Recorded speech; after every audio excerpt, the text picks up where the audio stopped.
My name is Dr. Daniel Kuhn. I'm a psychiatrist. I practice in Manhattan, New York. I would like to talk about the dimension of stress, traumatic stress, in the career and life of surgeons. And I would like also to offer an approach can bring resolution to chronic as well as acute cases of PTSD. The morbidity of PTSD is significant.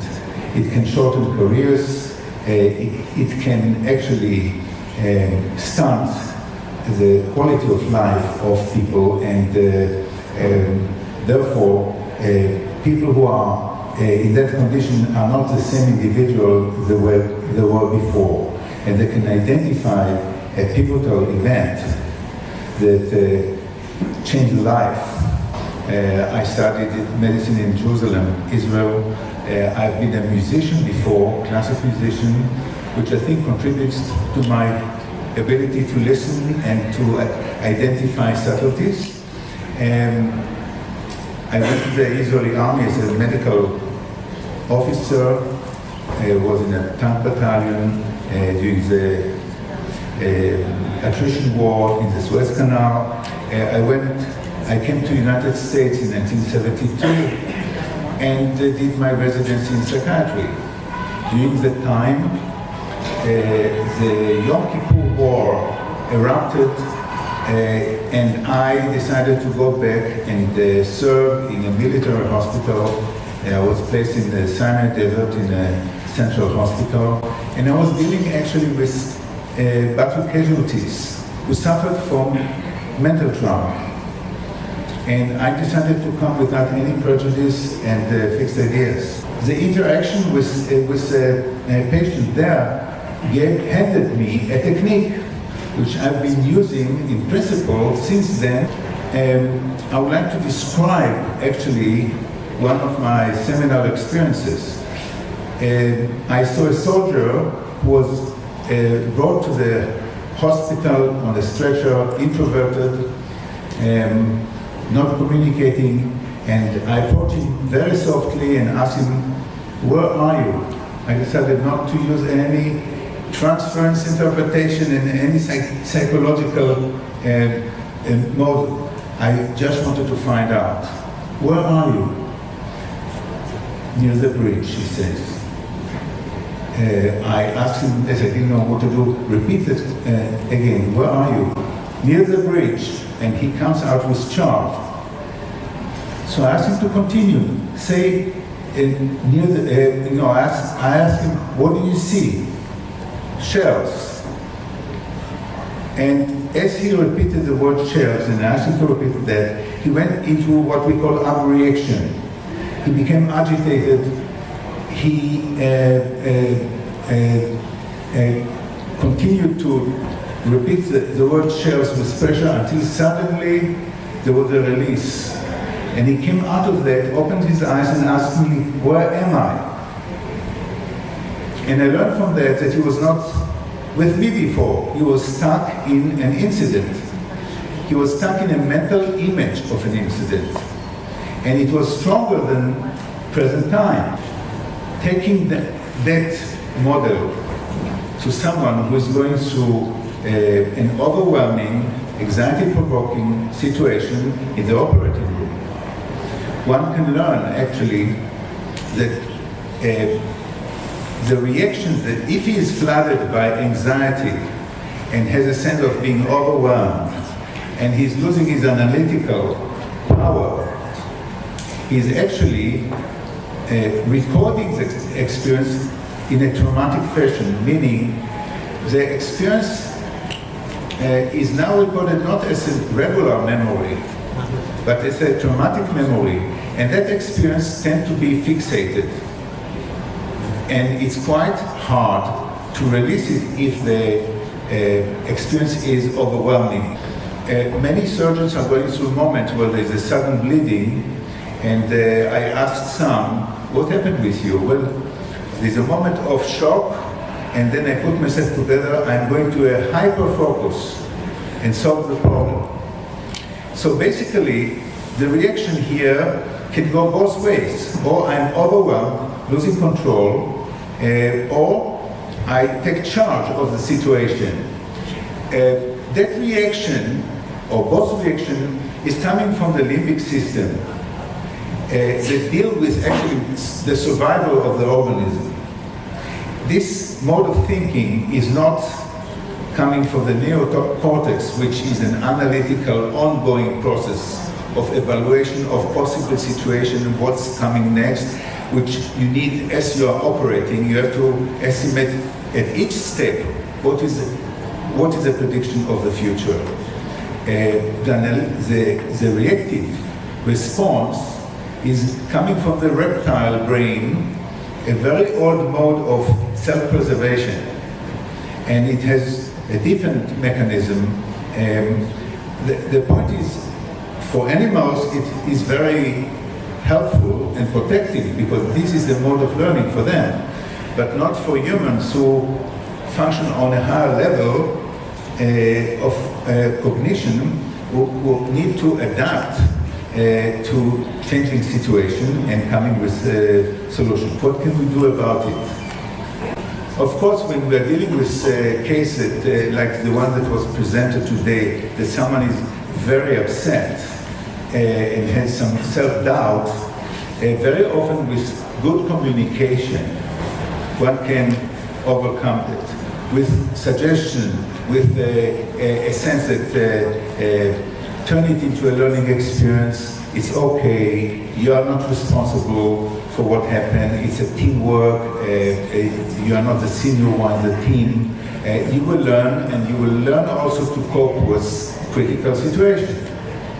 However, it does not always work like that. Sometimes people do not manifest it, do not even talk about it, but they are recoiling from the practice and looking for a way out. Make an analogy of it to a splinter in one's foot. An athlete who has a splinter, metaphorically, he has pain, he cannot step on his foot, he cannot compete, he's losing tournaments, he's out of the team, and he has psychological problem, financial problem, career problem, stemming from having a splinter in his foot. I'm just creating a metaphorical analogy of a splinter. What you see generally on the surface is a very complex situation. A person is not functioning well in his family life, professionally, he's anxious, he's nervous, or he is numb. He told himself not to feel, so he's now obeying to his own hypnotic command. I won't feel anything when I'm doing what I'm doing. And he becomes an unemotional person who curtails his own experience. Those are outcomes of a trauma. What can we do about it? Psychiatry did not offer any a clear solution because there are problems with definition. There are problems also with, PTSD was defined as an anxiety state, and people were focusing on anxiety, on the symptoms, but not on the cause. Nobody really addressed the fixation of a mental image. It doesn't exist really in psychiatry as such. People talk about negative thoughts, negative emotions, trying to manage that with cognitive tools, not always successfully, very often unsuccessfully, using medication which are not clearing the condition, and individuals are resorting to self-medication, alcohol, which maybe numb them for the moment and allow them to function, but eventually has its compounding negative effect on the brain, on the personality, etc. And it does not eventually even suppress the negative emotions. Therefore, I would like to go back to my technique and because I found it to be extremely helpful in resolving PTSD, even old one, even a forgotten one. Now, I would like to say that in my approach, I'm dealing with, I separate the concept of the mind and the brain as two different dimensions, maybe dimensions of the same thing, but the rules that govern the mind are very specific. And the rules that govern the brain, well, it's a tissue, it's an organ, and it's a complex system. You can make analogy to computers, but usually when people come to you with a brain problem, they might have ADD, bipolar disorders, schizophrenia, which have an element of brain dysfunction, and the medication will help you with that. When you are dealing with mental trauma, it does not necessarily and readily affect the brain itself unless it becomes chronic. And one has to look at mental techniques of erasing it. Now, I use the word erasing because that's what I do with a very simple technique that I learned in the battlefield. By repeating statements that pertain to certain aspect of the trauma, and statements that are actually working as commands on the individual, one can create a discharge. It's like pricking a balloon and diffusing the tension from that subject. It becomes banal, it becomes neutral. It doesn't mean that you lost information. You maintain the information. It's not that I'm giving you any hypnotic command. In fact, I do the opposite. I try to free the individual from being in a state of trance, being hypnotized by a mental image. And the mental image has all kind of elements in it. It has identities like the overwhelmed me, the fearful me. I add the word me in order to make it an identity. Right? It can be, you experience fear, I call it the fearful me, because then I can address it directly with a process and discharge it. So there are all kind of identities stored in the trauma. If you take a rape as a trauma, there's a rapist, there's a rape, there's a sense of I'm overwhelmed, I'm scared, I am vengeful, or I am dissociated and detached. All those elements can appear in one's life. Now, one can say, or I can use a process that addresses each part of the trauma per se, and use a command, very simple command. I erase the stressed me, or the angry me, or the helpless me. Repeat it many times until suddenly the words loses their meaning and the tension is gone, breathing is going deeper and free, and your attention is coming to present time. You confront whatever is in front of you now, and you don't look at the charged image or subject. So if someone is actually haunted by and carrying a certain attitude of anger, of fear, of avoidance, one can take just that, repeat that. I erase the avoidant me, or the fearful me. And, but it has to be carried all the way through until it loses its meaning, and there's a release. So I am is quite a liberating process. And I think that if you will repeat several times the word I am, you are going to experience a release. In fact, I recommend many performing artists to do that before they go on stage, because they would like to go on stage with total a clear mind and not to carry with them any attitudes, any emotions that are irrelevant. Okay. The same thing about moving to an operating room technique to resolve it. I would like to invite someone to the stage and to work with him for a few minutes. Okay? Is there anyone here that is interested in releasing something that has been sitting and maybe haunting him to a degree for a long time? Now, it's not discrediting, it's not an embarrassing technique, because you are not asked to talk about anything personal. I'm going to ask some questions, and you even don't have to answer, but it will create an effect. Like, I'll ask you, is there any incident that caused you to feel a negative feeling? Okay, he doesn't have to, he can tell me yes. I can ask him, when was the first time that you experienced that?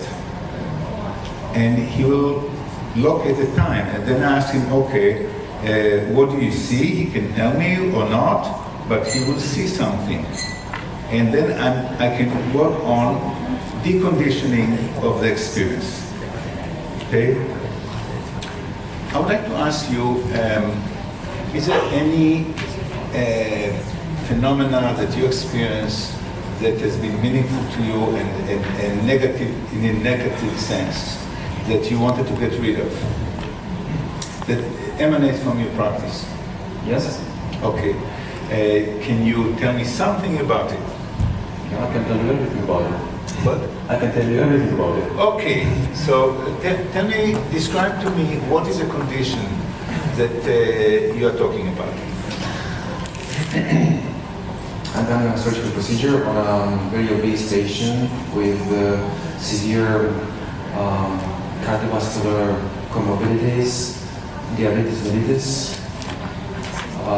79 years old, endometrial cancer, and we did the surgery. It was a radical surgery because it was a stage 2, so we had to do also like radical surgery with lymphadenectomy, and the procedure went well.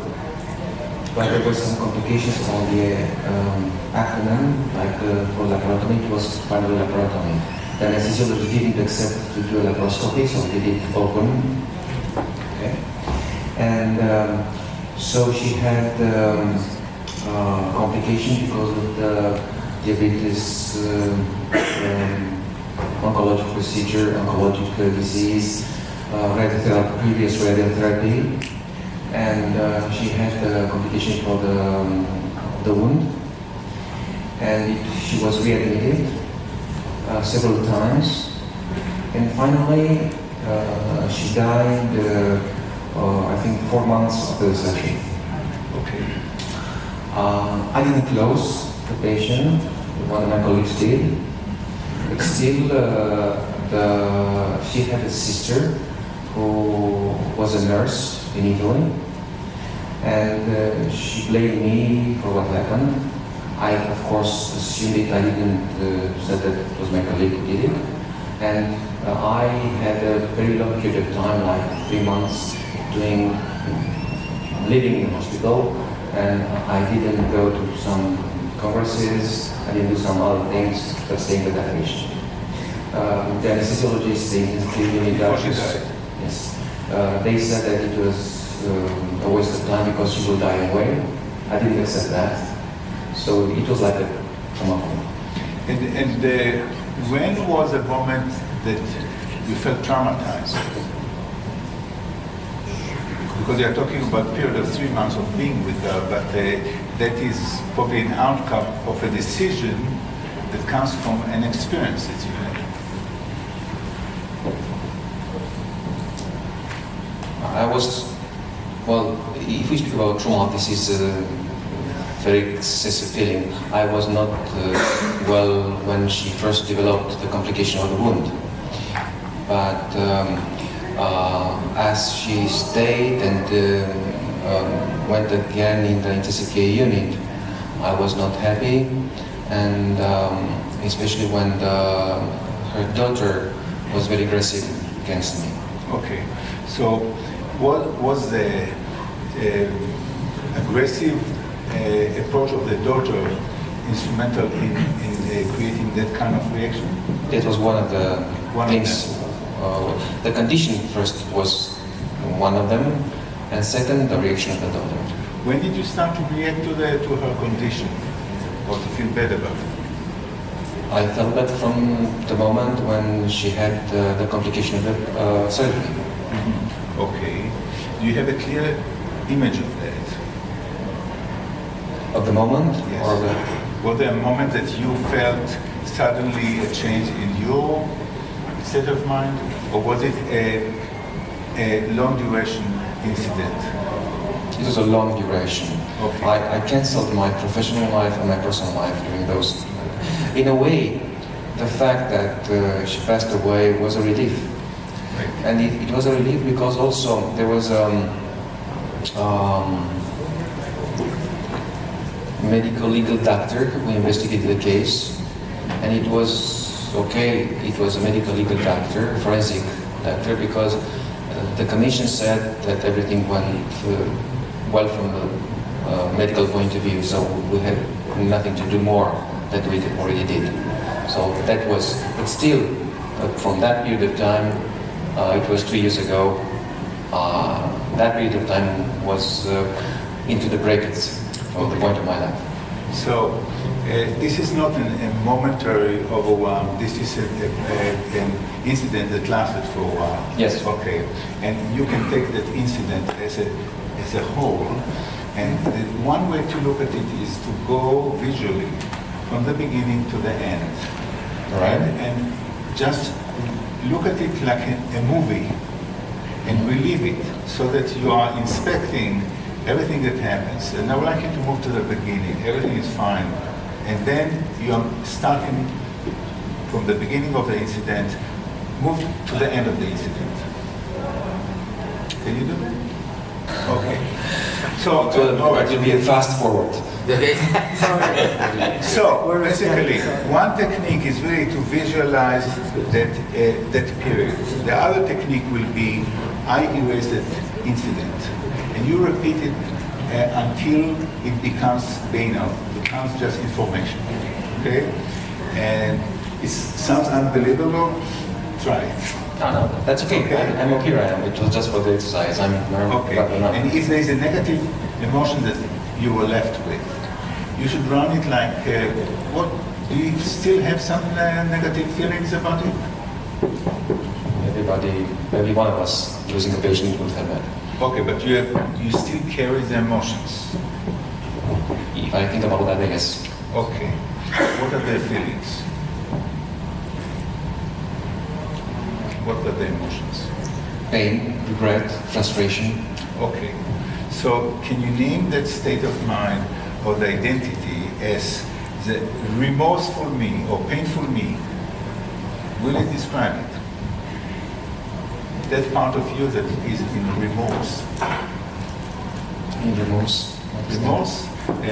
Sorry about that. Or in pain. Okay? So just repeat, I erase the painful me. The suffering me. I erased the painful me. Right. And repeat it again. I erased the painful me. And again. I erased the painful me. Now we'll have to stop, but you continue that until it becomes flat, banal, not important. Okay? Right. You will not forget what happened, but you are not going to be owned by it and controlled by it. This is a description of how I will approach a condition. Okay? Any questions?